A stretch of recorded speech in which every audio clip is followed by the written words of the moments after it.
Masters വോയിസിന്റെ പുതിയൊരു വീഡിയോയിലേക്ക് ഏവർക്കും സ്വാഗതം. ഈ വീഡിയോയിൽ ഓൾജിബ്ര ആൻഡ് ജോമെട്രി അല്ലെങ്കിൽ ജോമെട്രി ആൻഡ് ഓൾജിബ്ര എന്ന ചാപ്റ്ററിലെ ഒരു രണ്ട് കണക്കുകള് വളരെ വേഗത്തിൽ ഉത്തരം തെറ്റുകൂടാതെ എഴുതുന്ന രീതി മാത്രമാണ് പഠിപ്പിക്കുന്നത്. എങ്ങനെ എന്നുള്ളതിന് തൽക്കാലം ഒരു പ്രസക്തി കൊടുക്കാതെ എക്സാം വളരെ അടുത്തായതുകൊണ്ട് പെട്ടെന്ന് എങ്ങനെ എഴുതാം, ആ രണ്ട് ചോദ്യം ഇതാണ്. പെട്ടെന്ന് ഉത്തരം എഴുതാൻ പറ്റുന്നത്. രണ്ട് പോയിന്റ് നമുക്ക് തരുന്നു.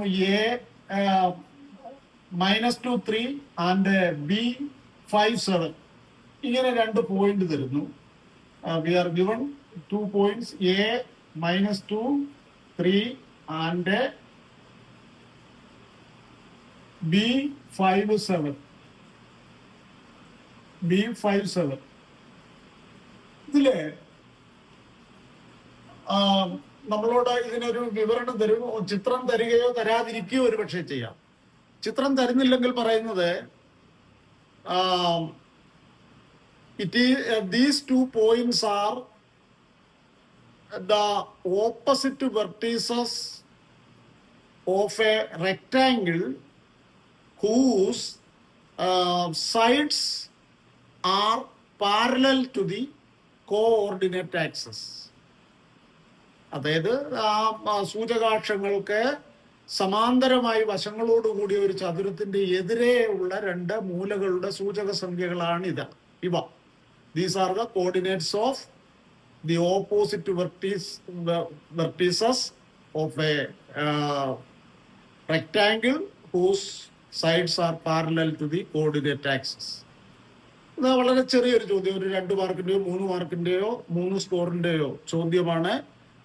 അങ്ങനെ വരുള്ളൂ. അത് സാധാരണ 2 മാർക്ക് 2 സ്കോർ. ഇതിലെ മറ്റു 2 മൂലകളുടെ സൂചക സംഖ്യകൾ കാണുക, അതായിരിക്കും ആ ചോദ്യം. ഫൈൻഡ് ദി അല്ലെങ്കിൽ write the coordinates of the other 2 vertices. ഇതിലെ ഉള്ള വിത്തൗട്ട് എനി ലോജിക് ഒരു അല്ലെങ്കിൽ ഒരു കോമൺ സെൻസ് അങ്ങനെ ഒന്നും ഉപയോഗിക്കാതെ ഇതിന് ആൻസർ നമുക്ക് വളരെ വേഗം എഴുതാൻ പറ്റും. ഈ ഒരു ക്വസ്റ്റ്യന് മാത്രം. അതിന് ഞാൻ പറയുന്ന ഒരു മാർഗം, ഇതില് രണ്ടാമത്തെ പോയിന്റിന്റെ എസ് കോർഡിനേറ്റ് ഇതിന്റെ മുകളിലോട്ട് വെറുതെ പെൻസിൽ കൊണ്ടൊന്ന് എഴുതിയിട്ടേക്കാം ക്വസ്റ്റ്യൻ പേപ്പറിൽ തന്നെ. എന്നിട്ട് ഈ ഒന്നാമത്തെ പോയിന്റിന്റെ എസ് കോർഡിനേറ്റ് മറ്റേതിന്റെ രണ്ടാമത്തെ പോയിന്റിന്റെ മുകളിലോട്ട് എഴുതി നോക്കുക. അതായത് എസ് കോർഡിനേറ്റ്സ് പരസ്പരം ഇന്റർചേഞ്ച് ചെയ്ത് അങ്ങ് എഴുതി വെക്കുക. എങ്കിൽ ആ പോയിന്റ്സ് ആണ് നമ്മുടെ കണ്ടുപിടിക്കാനുള്ള 2 പോയിന്റുകൾ. ഈ 2 പോയിന്റുകൾ 5 3, അതായത് പുതിയ സംഖ്യ വെച്ച് വായിക്കുക. 5 3. The other 2 vertices are 5 3 and -2 7. ഇതില് നമുക്കറിയാവുന്നത് വലത്തോട്ട് നീങ്ങുമ്പോൾ എക്സ് മാറും, വൈ മാറുന്നില്ല. മുകളിലോട്ട് നീങ്ങുമ്പോൾ വൈ മാറും, എക്സ് മാറുന്നില്ല. ഇതൊക്കെ എത്രയും ഒക്കെ നൂലാമാല നമ്മൾ വളരെ വേഗത്തിൽ ചെയ്യേണ്ട ജോലി ഇത് മാത്രം. 2 തന്നിട്ടുള്ള കോർഡിനേറ്റ്സിൽ ഒന്നാമത്തെ സംഖ്യയ്ക്ക് മുകളിലേക്ക് രണ്ടാമത്തെ പോയിന്റിന്റെ എസ് കോർഡിനേറ്റ് എഴുതി വെക്കുക പെൻസിൽ കൊണ്ട്. പിന്നെ അതങ്ങ് മായ്ച്ചു കളഞ്ഞേക്കാം നേരെ തിരിച്ച്. അപ്പോൾ ഇത് ഒന്ന് ഇന്റർചേഞ്ച് ചെയ്ത് വെറുതെ എഴുതി വെച്ചിട്ട് നേരെ അങ്ങ് എഴുതുക. ഈ സംഖ്യകളൊക്കെ നമ്മള് അതൊക്കെ അപ്ലൈ ചെയ്ത് എഴുതുമ്പോൾ ചിലപ്പോഴേ ഒരു കൺഫ്യൂഷനോ തെറ്റോ വന്നേക്കാം. അത് ഒഴിവാക്കാനാണ് ഇങ്ങനെയൊരു എളുപ്പമാർഗം. എല്ലാവർക്കും മനസ്സിലായെന്ന് ഞാൻ വിചാരിക്കാം. അപ്പോ ഇനി അതിൽ തന്നെ എക്സ് കൂടുതലുള്ളതാണ് റൈറ്റിൽ വരുന്നത്. എക്സ് 1 5 1 -2 ആണ്. 5 കൂടുതലുള്ളതാണ് 5. ഈ പോയിന്റ് ആണ് ഇവിടെ വരുന്നത്. 5 3 ചിത്രം ഉണ്ടെങ്കിൽ നമ്മളത് രേഖപ്പെടുത്തേണ്ടി വരും. പിന്നെ എക്സ് കുറവുള്ളത് ലെഫ്റ്റിലെ പോയിന്റ് ആയിരിക്കും, ഇടതുഭാഗത്തുള്ളതായിരിക്കും. അതിവിടെ മുകളിലാണ് -2 7. ഈ കണക്ക് ഉണ്ടോ? സെയിം, ഒന്നുമില്ല, വളരെ സിമ്പിൾ ആയിട്ട് ചെയ്തു. ഇതേപോലെ ഒരു എളുപ്പപ്പണിയാണ് ഈ ഒരു ചോദ്യം. ഈ ചോദ്യം പ്രത്യേകം ശ്രദ്ധിക്കണം. കോഓർഡിനേറ്റ് ആക്സസിനെ കട്ട് ചെയ്തു പോകുന്ന ഒരു ലൈൻ, ആ ലൈനിൽ കോർഡിനേറ്റ് ആക്സസ് വൈ ആക്സിസിനെ കട്ട് ചെയ്ത പോയിന്റ് 0.3 എന്നും എക്സ് ആക്സിസിനെ കട്ട് ചെയ്ത പോയിന്റ് 4.0 എന്നും തന്നിട്ടുണ്ട്. അതായത് ഒരു കോർഡിനേറ്റ് 0 ആണ്.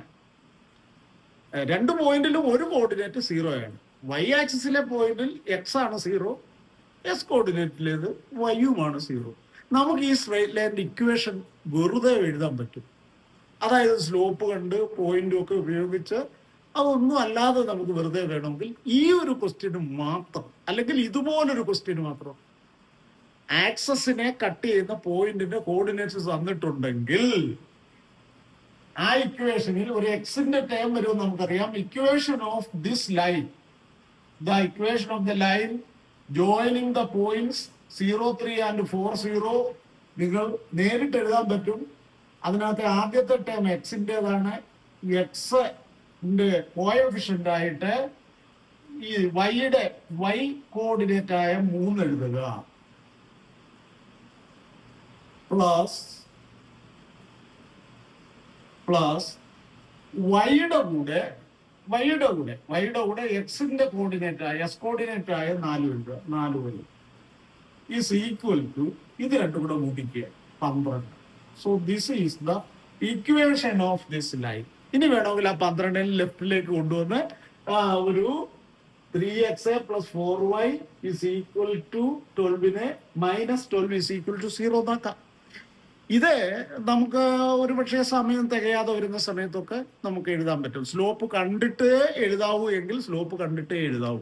സ്ലോപ്പ് കണ്ട ശേഷം ഇങ്ങനെ ഉപയോഗിച്ച് എഴുതിയെന്ന് വിചാരിച്ച് നമുക്ക് മാർക്ക് ലഭിക്കാതെ വരില്ല. വളരെ രസകരമായ ഒരു 2 ചോദ്യമായിരുന്നു. നിങ്ങൾക്ക് മനസ്സിലായെന്ന് ഞാൻ വിചാരിക്കാം. മറ്റൊരു വീഡിയോ വരുന്നത് വരെ എല്ലാവർക്കും നമസ്കാരം.